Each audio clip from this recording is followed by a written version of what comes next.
Орто халамалуғын сылғығытар нехилегер оғылары тұстуға хуялар. Төт сыллатын нехилег оскотығаранынан кәлбетедер тренер Петр Лаптев тұсту секциятығыр оғылары жарықтығыр Александра Хабычарова кепсер. Тәрлеуілі күрді болым ұлықын бағарауын.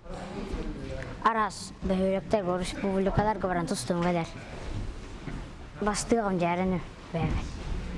Букурдук эреллэх, букурдук бага санаалаах 12 састаах Ариан Кокорин үйрәгін кәнне спортзалга тиетейер. 6 класс үйрәнәтчіте барытыттан сөбілір жаргын туақ дахин көтүппет. Мен тұстуыны басты класстан жарықтады.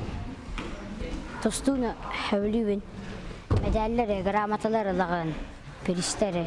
Сылгыйтар орта сколатын тустуга секциятыгар олаттар бары керейті хылжаллар, оны таханан кыргыттар әмия жарықтан алдар әбит. Онтан тренерынан бүлі колледжин выпускнига Петр Лаптев түрді сылын үләлейір.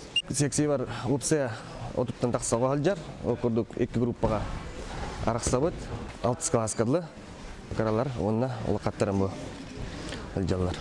Улусы керері күтті хылжабыт, республика бейдеметі баран кәләтшілер, Местелячилер аспектка спартакиада гадаганы чемпионат кадаганы баран кыттаннар меситлякты кыттан калбеттер местеля атагаттан биллен турар котер булан бары кали агаях. Көңүл тустуга чемпион чукуровтар дойдуларга сылгыйтарга келер өбүллерге оголорго 11 төгүлүн агас турнир болууга манна район барын хелегиттен итенне аллара халыма Андрюшкина бөхөлегиттен эмекелехтере онуха Ариан Кокорин доготторунан бу түһүлгага сетихилякты кыттары күннете күскө жарыктанар. Александра Хабычарова, Саха телевидениете, Орта халыма.